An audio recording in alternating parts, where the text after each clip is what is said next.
நான் படித்த ஒரு செய்தி, எனக்கு பிடித்த ஒரு செய்தி. ஒரு துறவி ஒருவர் ஒரு படகில் ஓரத்தில் அமர்ந்து தியானம் செய்து கொண்டிருக்கிறார். தனக்கு பல்வேறு ஆழமான கருத்தியல்களை தன்னுடைய உள்ளம் பெற வேண்டும் என்பதற்காக அந்த தியானத்திலே தன்னை ஈடுபடுத்திக் கொண்டிருக்கிறார் ஒரு துறவி. அப்பொழுது அவர் அமர்ந்திருக்கக்கூடிய படகில் இன்னொரு படகு வந்து மோதுகிறது. அவர் தியானம் கலைகிறது. தியானம் கலைகிற பொழுது அவருக்கு கோபம் கொப்பளித்து எழுதுகிறது. எழுதுகிற பொழுது பெரும் கோபத்தோடு அந்த படகை பார்க்க அந்த படகில் யாரும் இல்லை. அது ஒரு வெற்று படகு. எப்படி அந்த படகு இந்த படகை நோக்கி வந்து மோதி இருக்கிறது என்று நினைத்து பார்க்கிற பொழுது அந்த ஏரியின் காற்றின் திசை, அந்த காற்றின் திசை நீர் எதை நோக்கி இழுத்து செல்கிறது என்கிற கேள்வி.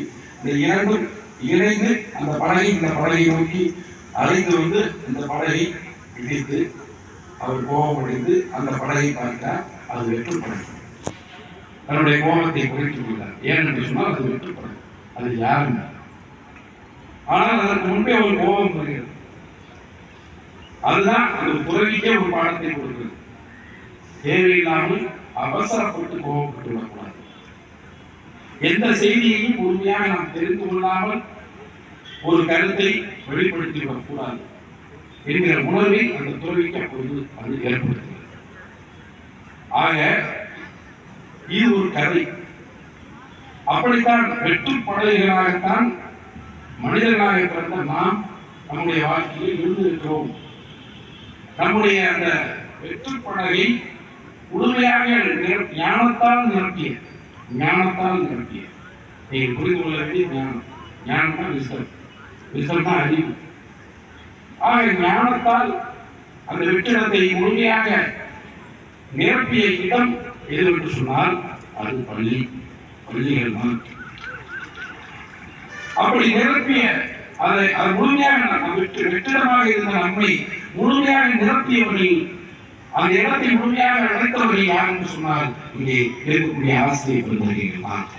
இதற்கு வெற்றி படகுகளாக இருந்த நம்மை முழுமையாக நிரப்பி காற்றின் திசை நீரின் இரு திறன் நோக்கி போகாமல் நம்முடைய அறிவு எந்த கரையை நோக்கி போக வேண்டும் என்று சொல்லுகிறதோ அதை நோக்கி போகிற ஒரு அறிவுசார் சமூகமாக இந்த மண்ணில் வாழ்கிற மனித இனத்தை உருவாக்கிய பெருமை ஆசிரியர்களுக்கு இருக்கிறது.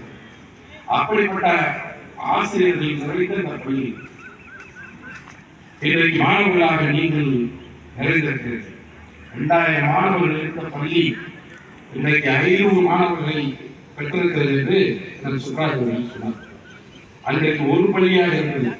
இன்றைக்கு பல பள்ளிகள், தனியார் பள்ளிகள், matriculation schools, CBSE schools, ICSE schools, இப்படி பார்த்தீங்கன்னா இன்னும் பார்த்தீங்கன்னா ஐஎஸ்சி சொல்றாங்க. இப்படி பல பாடத்திட்டங்களோடு இன்றைக்கு உருவாகிறது. அதைத்தான் சச்சிதானந்தன் அவர்கள் பேசுகிற பொழுது ஒரு செய்தி சொன்னார். பெற்றோர்கள் பிற தனியார் பள்ளிகளுக்கு எதற்கு மாணவர்களை இழுத்து செல்கிறார்கள் என்று சொன்னால் ஆங்கில அறிவு என்று சொல்கிறார். ஆங்கில அறிவு என்பது ஒரு பெரிய விஷயமே அல்ல. அது நம்மிடத்தில் தான் இருக்கு. பொதுவாக மொழி அறிவை பெறுவது மிக சாதாரணமான ஒன்று. அதற்கு நமக்கு ஆர்வம் தேவை, அதற்கான முயற்சி தேவை, தொடர்ந்து பயிற்சி தேவை. அது இருந்தால் நீங்க டிவியே பல மொழிகளை கற்றுக் கொள்ளலாம். இப்போ ஒன்றும் இல்லை, என்னுடைய தங்கை ஒருவர் இருக்காங்க, என்னுடைய உறவினர். அவங்க வந்து பார்த்தீங்கன்னா ஒரு டிகிரி தான் படிச்சிருக்காங்க. டர்க்கிஷ் துருக்கி என்று சொல்லுவாங்க.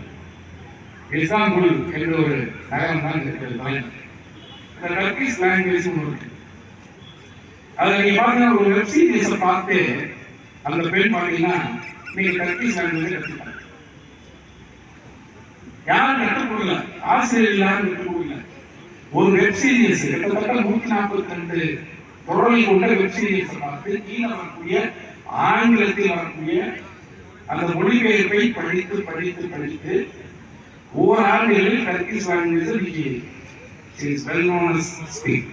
அந்த அளவுக்கு இன்னைக்கு வந்து காரணம் எதற்காக சொல்கிறேன் என்று சொன்னால், எந்த மொழியையும் பணம் தேவையில்லை, நம்முடைய பயிற்சியும் முயற்சியும் கற்றுக்கணும். ஆனால் அறிவு அப்படி அல்ல. அறிவு என்பது அனுபவம் இணைந்தால்தான் அறிவு நிலையான அறிவாக நம்மிடத்தில் இருக்கு. அந்த நிலையான அறிவை ஆசிரியர்களால் தான் கொடுக்க முடியும். அப்படிப்பட்ட ஆசிரியரை எப்படி போற்ற வேண்டும் என்று மாணவர்கள், பழைய மாணவர்கள் இன்றைக்கு போற்றுகிறார்கள். நாங்கள் போற்றுகிறோம். நாங்கெல்லாம் பார்த்தீங்கன்னா ஸ்கூல் ஃபங்க்ஷன்ல பலதான் ராமராஜன் எடுத்துக்கோங்க. காலையிலிருந்து மாலை 30 மணி வரைக்கும் நடக்கும் ஸ்கூல் ஃபங்க்ஷன். பிரபாகரன் நாங்கெல்லாம் ஒரு கவர்மெண்ட் ஸ்கூல்ல ஒரே ஸ்கூல்ல தான் படித்தோம். நீங்க பார்த்தீங்கன்னா 9 மணி வரைக்கும் ஒரு ஸ்டூடெண்ட் சேர விட்டு எந்திரிக்க மாட்டாங்க. எந்த ஆசிரியர்களை வந்து சொல்லவும் மாட்டாங்க, இங்கேதான் உட்காரணும், ப்ரோக்ராம் முடிய வரைக்கும் எந்திரிக்க கூடாது, யாரும் பண்ணாலும் யாரும் சொல்ல மாட்டாங்க. ஆனால் அந்த நிகழ்ச்சி முடிகிற வரை அங்கேதான்